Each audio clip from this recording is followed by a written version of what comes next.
Hi friends, ನಾನು ನಿಮ್ಮ Sharan. Friends, ಈ ವಿಡಿಯೋದಲ್ಲಿ ಒಂದು ಇಂಪಾರ್ಟೆಂಟ್ ಟಾಪಿಕ್ ಬಗ್ಗೆ ತಿಳಿಸ್ಕೊಡ್ತೀನಿ. ಈಗ ಅನಾಲಿಟಿಕ್ಸ್ನ ಕ್ಲಿಕ್ ಮಾಡ್ತೀನಿ. ಕ್ಲಿಕ್ ಮಾಡಿದಾದ್ಮೇಲೆ ಇಲ್ಲಿ ನೋಡ್ತಿದ್ರೆ ಕಂಟೆಂಟ್ನ ಕ್ಲಿಕ್ ಮಾಡ್ತೀನಿ. ಕ್ಲಿಕ್ ಮಾಡಿದಾದ್ಮೇಲೆ ಫ್ರೆಂಡ್ಸ್ ಟಾಪಿಕ್ ಏನು ಅಂತಂದರೆ, ಫ್ರೆಂಡ್ಸ್ ಭಾಳಷ್ಟು ವೀಡಿಯೋಸ್ನಲ್ಲಿ ನಾನು ನಿಮಗೆ ತಿಳಿಸಿರ್ತೀನಿ, ಭಾಳಷ್ಟು ಜನ ಹೇಳಿರ್ತೀನಿ ನಿಮಗೆ. ಇಂಪ್ರೆಷನ್ ಕ್ಲಿಕ್ ಥ್ರೂ ರೇಟ್ ಜಾಸ್ತಿ ಇದ್ದರೆ ಜಾಸ್ತಿ ವ್ಯೂಸ್ ಬರುತ್ತೆ, ಅದಕ್ಕೋಸ್ಕರ ನೀವು ತಮ್ನೇಲ್ನ ತುಂಬ ಚೆನ್ನಾಗಿ ಕ್ರಿಯೇಟ್ ಮಾಡಿ ಅಂದರೆ ವ್ಯೂಸ್ ಬರುತ್ತೆ ಅಂತೇಳಿ ಹೇಳಿದ್ದೀನಿ. ಆದರೆ ಭಾಳಷ್ಟು ಜನ ನನಗೆ ಕಮೆಂಟ್ ಮಾಡಿ ಕೇಳ್ತಿದ್ರೆ ಜಾಸ್ತಿ ಚೆನ್ನಾಗಿ ಕ್ರಿಯೇಟ್ ಮಾಡಿದ್ದೀನಿ ಆದರೂ ಕೂಡ ವ್ಯೂಸ್ ಬರ್ತಾ ಇಲ್ಲ ಅಂತೇಳಿ. ನೋಡ್ತಿದ್ರೆ ಈಗ ಕಂಟೆಂಟ್ ಟ್ಯಾಬ್ನಲ್ಲಿದೆ, ವ್ಯೂಸ್ ಇಷ್ಟಿದೆ, ಇಂಪ್ರೆಷನ್ಸ್ 10 ಲ್ಯಾಕ್ ಆಗಿದೆ. ಇಂಪ್ರೆಷನ್ ಕ್ಲಿಕ್ ಥ್ರೂ ರೇಟ್ ಇಷ್ಟಿದೆ ಫ್ರೆಂಡ್ಸ್. ನಾನು ಭಾಳಷ್ಟು ವೀಡಿಯೋದಲ್ಲಿ ಹೇಳಿದ್ದೀನಿ ಇಂಪ್ರೆಷನ್ ಕ್ಲಿಕ್ ಥ್ರೂ ರೇಟ್ ಎಷ್ಟಿರಬೇಕು ಅಂತೇಳಿ. ಅಂದರೆ 4% ಒಳಗಡೆ ಇತ್ತು ಅಂತಂದರೆ ತಮ್ಮಲ್ಲಿ ಚೆನ್ನಾಗಿಲ್ಲ, ಇನ್ನೂ ಇಂಪ್ರೂವ್ ಮಾಡ್ಕೋಬೇಕು, ಚೆನ್ನಾಗಿ ಕ್ರಿಯೇಟ್ ಮಾಡಬೇಕು ಅಂತೇಳಿ ಅರ್ಥ ಆಗುತ್ತೆ. ಮತ್ತು 4ರಿಂದ 8%ವರೆಗೂ ನಿಮ್ಮ ವೀಡಿಯೋಸ್ನ ಇಂಪ್ರೆಷನ್ ಕ್ಲಿಕ್ ಥ್ರೂ ರೇಟ್ ಇತ್ತು ಅಂತಂದರೆ ಮೀಡಿಯಮ್ ಇದೆ, ನಿಮ್ಮ ತಮ್ಮನೇಲಿ ಇನ್ನೂ ಇಂಪ್ರೂವ್ ಮಾಡ್ಕೋ ಚಾನ್ಸಸ್ ಇದೆ, ಇನ್ನೂ ಇಂಪ್ರೂವ್ ಮಾಡ್ಕೋಬೇಕು ಅಂತೇಳಿ ಹೇಳಿದ್ದೀನಿ. 8%ಕಿಂತ ಜಾಸ್ತಿ ಇತ್ತು ಅಂತಂದರೆ ನಿಮ್ಮ ಒಂದು ತಮ್ಮನೇಲಿ ತುಂಬ ಚೆನ್ನಾಗಿ ಕ್ರಿಯೇಟ್ ಮಾಡ್ತಾಯಿದ್ದೀರಾ, ಅದಕ್ಕೋಸ್ಕರ ಭಾಳಷ್ಟು ಜನ ಕ್ಲಿಕ್ ಮಾಡಿ ನೋಡ್ತಾ ಇದ್ದಾರೆ ಅಂತೇಳಿ ನಾನು ನಿಮಗೆ ತಿಳಿಸಿದ್ದೀನಿ. ಭಾಳಷ್ಟು ಜನ ಈ ಒಂದು ಇಂಪ್ರೆಷನ್ ಕ್ಲಿಕ್ ಥ್ರೂ ರೇಟ್ ಜಾಸ್ತಿ ಇದೆ ಅಂದರೆ 15%, 20% ಇದೆ, ಆದರೂ ಕೂಡ ವ್ಯೂಸ್ ಬರ್ತಾ ಇಲ್ಲ, ನೀವು ಹೇಳಿದ್ದು ಸುಳ್ಳು ಅಂತೇಳಿ ನನಗೆ ಕಮೆಂಟ್ ಮಾಡಿ ತಿಳಿಸ್ತಾ ಇದ್ದಾರೆ. ಅಂದರೆ ಇಂಪ್ರೆಷನ್ ಕ್ಲಿಕ್ ಥ್ರೂ ರೇಟ್ ಜಾಸ್ತಿ ಇದ್ದರೆ ಜಾಸ್ತಿ ವ್ಯೂಸ್ ಬರುತ್ತೆ ಅಂತೇಳಿ ನಾನು ಹೇಳಿದೆ. ಆದರೆ ಇಂಪ್ರೆಷನ್ ಕ್ಲಿಕ್ ಥ್ರೂ ರೇಟ್ ಜಾಸ್ತಿ ಇದ್ದರೂ ಕೂಡ ವ್ಯೂಸ್ ಬರ್ತಾ ಇರಲ್ಲ. ಅವರಿಗೆ ಏನು ಕಾರಣ ಅಂತೇಳಿ ಅವ್ರಿಗೆ ಗೊತ್ತಿರಲ್ಲ. ನನಗೆ ಇದು ಸುಳ್ಳು ನೀವು ಹೇಳ್ತಿರೋದು ಅಂತೇಳಿ ಕಮೆಂಟ್ ಮಾಡಿ ಹೇಳಿದರು. ಆದರೆ ರಿಯಾಲಿಟಿ ಏನಿದೆ ಅಂತೇಳಿ ನಿಮಗೆ ತಿಳಿಸ್ತೀನಿ ಫ್ರೆಂಡ್ಸ್. ಈಗ ಒಂದು ಎಕ್ಸಾಂಪಲ್ ಹೇಳ್ತೀನಿ ನಿಮಗೆ. ಯೂಟ್ಯೂಬ್ ಹೇಗೆ ವ್ಯೂಸ್ ನಿಮ್ಮ ವೀಡಿಯೋಸ್ಗೆ ರೆಕಮೆಂಡ್ ಮಾಡುತ್ತೆ ಅಂತೇಳಿ ನಿಮಗೆ ತಿಳಿಸ್ತೀನಿ. ಫಾರ್ ಎಕ್ಸಾಂಪಲ್, ಒಂದು ವೀಡಿಯೋ ನೀವು ಅಪ್ಲೋಡ್ ಮಾಡಿದ್ರಿ ಅಂದ್ಕೊಳ್ಳಿ, ಒಂದು 4 ನಿಮಿಷದ ವೀಡಿಯೋ ನೀವು ಅಪ್ಲೋಡ್ ಮಾಡಿದ್ರಿ ಅಂದ್ಕೊಳ್ಳಿ ಯೂಟ್ಯೂಬ್ಗೆ. ನಿಮ್ಮ ಸಬ್ಸ್ಕ್ರೈಬರ್ ಎಷ್ಟಿರ್ತಾರೆ ಅಷ್ಟು ಜನಕ್ಕೆ ಅದು ನೋಟಿಫಿಕೇಷನ್ ಕಳಿಸಲ್ಲ ಫ್ರೆಂಡ್ಸ್. ಯಾವ ರೀತಿ ಕಳಿಸುತ್ತೆ ಅಂದರೆ ಸ್ವಲ್ಪ ಜನಕ್ಕೆ ಕಳಿಸುತ್ತೆ. ಫಾರ್ ಎಕ್ಸಾಂಪಲ್, ಈಗ ನಿಮ್ಮ ಚಾನಲಲ್ಲಿ ಸಬ್ಸ್ಕ್ರೈಬರ್ ಜಾಸ್ತಿ ಇದ್ದರು ಅಂತಂದರೆ ಎಲ್ಲರಿಗೂ ಕಳಿಸಲ್ಲ, ಸ್ವಲ್ಪ ಜನಕ್ಕೆ ಕಳಿಸುತ್ತೆ. ಮತ್ತು ಇನ್ನೊಂದು ಏನು ಅಂತಂದರೆ ನಿಮ್ಮ ವೀಡಿಯೋ ವ್ಯೂಸ್ಗೆ ರೆಕಮೆಂಡ್ ಮಾಡುತ್ತೆ ಫ್ರೆಂಡ್ಸ್. ಯಾವ ಥರ ರೆಕಮೆಂಡ್ ಮಾಡುತ್ತೆ, ನೀವು ವೀಡಿಯೋ ಅಪ್ಲೋಡ್ ಮಾಡಿದ ತಕ್ಷಣ ಫಸ್ಟ್ ಒಂದು 10 ಜನಕ್ಕೆ ವೀಡಿಯೋನ ಕಳಿಸುತ್ತೆ. ಕಳಿಸಿದ್ರಲ್ಲಿ 10 ಜನದಲ್ಲಿ ಎಷ್ಟು ಜನ ಕ್ಲಿಕ್ ಮಾಡಿ ನೋಡ್ತಾರೆ ಅದ್ರ ಮೇಲೆ ಡಿಪೆಂಡ್ ಇರುತ್ತೆ. 10 ಜನದಲ್ಲಿ 4 ಜನ ನೋಡಿದರು, 5 ಜನ ನೋಡಿದರು ಅಂತಂದರೆ ನೆಕ್ಸ್ಟ್ ಮತ್ತೆ ಸ್ವಲ್ಪ ಜನಕ್ಕೆ ಮತ್ತೆ ಇದೀ ಒಂದು ವೀಡಿಯೋನ ರೆಕಮೆಂಡ್ ಮಾಡುತ್ತೆ. ಆವಾಗ ಮತ್ತೆ ಜಾಸ್ತಿ ಜನ ಕ್ಲಿಕ್ ಮಾಡಿ ನೋಡಿದರು ಅಂತಂದರೆ ಮತ್ತೆ ಜಾಸ್ತಿ ಜನಕ್ಕೆ ರೆಕಮೆಂಡ್ ಮಾಡುತ್ತೆ. ಈ ರೀತಿ ಯೂಟ್ಯೂಬ್ ರೆಕಮೆಂಡ್ ಮಾಡುತ್ತೆ ಫ್ರೆಂಡ್ಸ್. ನಿಮ್ಮ ವೀಡಿಯೋನ ಎಲ್ರಿಗೂ ರೆಕಮೆಂಡ್ ಮಾಡೋಕ್ಕೆ ಹೋಗಲ್ಲ, ನಿಮ್ಮ ವೀಡಿಯೋ ಎಷ್ಟು ಜನ ಕ್ಲಿಕ್ ಮಾಡಿ ನೋಡ್ತಾರೆ ಅದ್ರ ಮೇಲೆ ಡಿಪೆಂಡ್ ಇರುತ್ತೆ. ಇದು ಫಸ್ಟು ಕ್ಲಿಕ್ ಮಾಡಿ ನೋಡೋದಾಯಿತು, ಅಂದರೆ ಇಂಪ್ರೆಷನ್ ಕ್ಲಿಕ್ ಥ್ರೂ ರೇಟ್ ಆಯಿತು.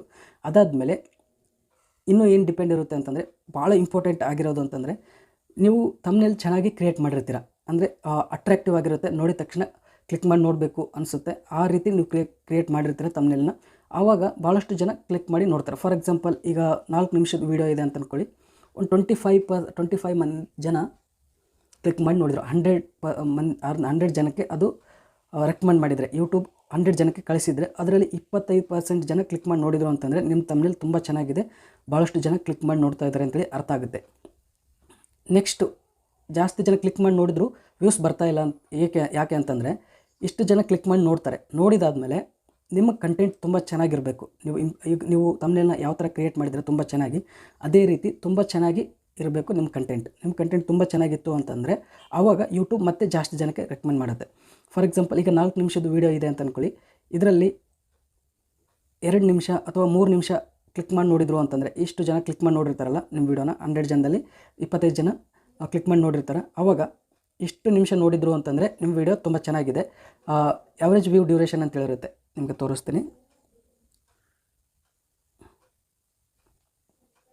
ಈಗ ಫಾರ್ ಎಕ್ಸಾಂಪಲ್ ಈ ವಿಡಿಯೋನ ಕ್ಲಿಕ್ ಮಾಡ್ತೀನಿ. ಕ್ಲಿಕ್ ಮಾಡಿದ್ಮೇಲೆ ಇದನ್ನು ಕ್ಲಿಕ್ ಮಾಡ್ತೀನಿ. ನೋಡ್ತಾರೆ ಫ್ರೆಂಡ್ಸ್, ಇಲ್ಲಿ ಆಡಿಯನ್ಸ್ ರಿಟೆನ್ಷನ್ ಇದೆಯಲ್ಲ, ಇದು 29.8% ಇದೆ. ಈ ಥರ ಜಾಸ್ತಿ ಇರಬೇಕು, 29 ಆಗಲಿ, 50% ಇದ್ದರೆ ತುಂಬ ಚೆನ್ನಾಗಿ. ಇದು ಆಡಿಯನ್ಸ್ ರಿಟೆನ್ಷನ್ ಅಂತಂದರೆ ಇದು ಎಷ್ಟು ನಿಮಿಷದ ವೀಡಿಯೋ ಇದೆ, ಎಷ್ಟು % ನೋಡಿದ್ದಾರೆ ಆ್ಯಾವ್ರೇಜ್ ಆಗಿ ಅಂತೇಳಿ ಇಲ್ಲಿ ತೋರಿಸುತ್ತೆ ಫ್ರೆಂಡ್ಸ್. ಇದು ಜಾಸ್ತಿ ಇದ್ದರೆ ಜಾಸ್ತಿ ರೆಕಮೆಂಡ್ ಮಾಡುತ್ತೆ, ಜಾಸ್ತಿ ಜನಕ್ಕೆ ಯೂಟ್ಯೂಬು ರೆಕಮೆಂಡ್ ಮಾಡುತ್ತೆ.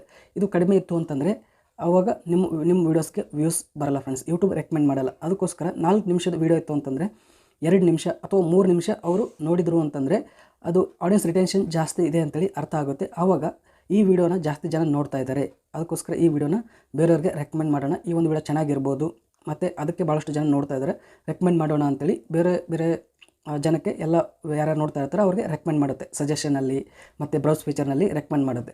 ಈ ರೀತಿ ವರ್ಕ್ ಆಗುತ್ತೆ ಫ್ರೆಂಡ್ಸ್. ಒಂದು ವೇಳೆ ನಿಮ್ಮ ವೀಡಿಯೋಸ್ನ ತಮ್ಮನೇಲಿ ತುಂಬ ಚೆನ್ನಾಗಿತ್ತು, ಜಾಸ್ತಿ ಜನ ಕ್ಲಿಕ್ ಮಾಡಿ ನೋಡಿದ್ರು ಕೂಡ ಜಾಸ್ತಿ ಹೊತ್ತು ನೋಡಲಿಲ್ಲ, ಆ ವಿಡಿಯೋ ಕಂಟೆಂಟ್ ಚೆನ್ನಾಗಿರಲಿಲ್ಲ ನಿಮ್ಮ ವಿಡಿಯೋದು ಅಂತಂದರೆ ಆವಾಗ ವಿಡಿಯೋನ ಸ್ಕಿಪ್ ಮಾಡಿಬಿಡ್ತಾರೆ ಫ್ರೆಂಡ್ಸ್, ಬೇರೆ ವಿಡಿಯೋನ ನೋಡ್ತಾರೆ. ಆವಾಗ ಏನಾಗುತ್ತೆ, ನಿಮ್ಮ ವಿಡಿಯೋ ರೆಕಮೆಂಡ್ ಮಾಡಲ್ಲ ಫ್ರೆಂಡ್ಸ್. ಇಲ್ಲಿ ನೋಡ್ತಾ ಇದ್ದಾರೆ, ಫಾರ್ ಎಕ್ಸಾಂಪಲ್ 4 ನಿಮಿಷದ ವಿಡಿಯೋ ಇತ್ತು ಅಂತಂದರೆ ಒಂದು ಅರ್ಧ ನಿಮಿಷ ಅಷ್ಟೇ ನೋಡಿದ್ರು, ಅದಕ್ಕಿಂತ ಕಡಿಮೆ ನೋಡಿದ್ರು, ಆ ವಿಡಿಯೋ ಚೆನ್ನಾಗಿರಲಿಲ್ಲ, ಇಂಟ್ರೆಸ್ಟ್ ಆಗಲಿಲ್ಲ ಅವ್ರಿಗೆ ನೋಡೋಕ್ಕೆ ಅಂತಂದರೆ ಸ್ಕಿಪ್ ಮಾಡಿಬಿಟ್ರು ಅಂತಂದರೆ ಆವಾಗ ನಿಮ್ಮ ವೀಡಿಯೋಸ್ಗೆ ಬ್ಯಾಡ್ ಇಂಪ್ರೆಷನ್ ಬರುತ್ತೆ, ಆಡಿಯನ್ಸ್ ರಿಟೇಷನ್ ಕಡಿಮೆ ಆಗುತ್ತೆ. ಯಾವಾಗ ಆಡಿಯನ್ಸ್ ರಿಟೇಷನ್ ಕಡಿಮೆ ಆಗುತ್ತೆ, ವಿಡಿಯೋ ರೆಕಮೆಂಡ್ ಮಾಡಲ್ಲ ಫ್ರೆಂಡ್ಸ್ ಯೂಟ್ಯೂಬ್. ಅದಕ್ಕೋಸ್ಕರ ನೀವು ಕಂಟೆಂಟ್ ಕೂಡ ತುಂಬ ಚೆನ್ನಾಗಿ ಕ್ರಿಯೇಟ್ ಮಾಡಬೇಕಾಗುತ್ತೆ ಫ್ರೆಂಡ್ಸ್. ಈ ಒಂದು ಡೌಟ್ಗೆ ನಿಮಗೆ ಕ್ಲಿಯರ್ ಆಗಿದೆ ಅನ್ಕೋತೀನಿ. ಅಂದರೆ ಈ ಒಂದು ಸೊಲ್ಯೂಷನ್ ಸಿಕ್ಕಿದೆ ಅನ್ಕೋತೀನಿ, ಯಾಕೆ ಇಂಪ್ರೆಷನ್ ಕ್ಲಿಕ್ ಟು ರೇಟ್ ಜಾಸ್ತಿ ಇದ್ದರೂ ಕೂಡ ವ್ಯೂಸ್ ಬರಲ್ಲ ಅಂತೇಳಿ. ಫ್ರೆಂಡ್ಸ್, ಈ ವಿಡಿಯೋ ಇಷ್ಟ ಆದರೆ ಪ್ಲೀಸ್ ಲೈಕ್ ಮಾಡಿ, ನನ್ನ ಚಾನಲ್ಗೆ ಇನ್ನೂ ಸಬ್ಸ್ಕ್ರೈಬ್ ಆಗಿರಲಿಲ್ಲ ಅಂದರೆ ಪ್ಲೀಸ್ ಸಬ್ಸ್ಕ್ರೈಬ್ ಮಾಡ್ಕೊಳ್ಳಿ. ಇದೇ ರೀತಿ ಒಳ್ಳೆ ವೀಡಿಯೋಸ್ನ ಅಪ್ಲೋಡ್ ಮಾಡ್ತಾ ಇರ್ತೀನಿ ಯೂಟ್ಯೂಬ್ ರಿಲೇಟೆಡ್ ಫ್ರೆಂಡ್ಸ್. ಅದಕ್ಕೋಸ್ಕರ ಕಂಟೆಂಟ್ ತುಂಬ ಚೆನ್ನಾಗಿ ಕ್ರಿಯೇಟ್ ಮಾಡಿ ಫ್ರೆಂಡ್ಸ್. ನೀವು ಈಗೀಗ ವೀಡಿಯೋಸ್ನ ಅಪ್ಲೋಡ್ ಮಾಡ್ತಾ ಇದ್ದರೆ, ಈಗ ಹೊಸ ಯೂಟ್ಯೂಬರ್ ಇದ್ದರೆ ಮುಂದೆ ಚೆನ್ನಾಗಿ ಕ್ರಿಯೇಟ್ ಮಾಡ್ತಾ ಹೋಗಿ, ಒಳ್ಳೆ ಕಂಟೆಂಟ್ನ ಕೊಡ್ತಾ ಹೋಗಿ, ಜಾಸ್ತಿ ವೀಡಿಯೋ ರೆಕಮೆಂಡ್ ಮಾಡುತ್ತೆ ಯೂಟ್ಯೂಬ್, ಆವಾಗ ನಿಮ್ಮ ಚಾನಲ್ ಗ್ರೋ ಆಗುತ್ತೆ ಫ್ರೆಂಡ್ಸ್. ಈ ವಿಡಿಯೋ ಇಷ್ಟ ಪ್ಲೀಸ್ ಲೈಕ್ ಮಾಡಿ friends, please. Thank you very much.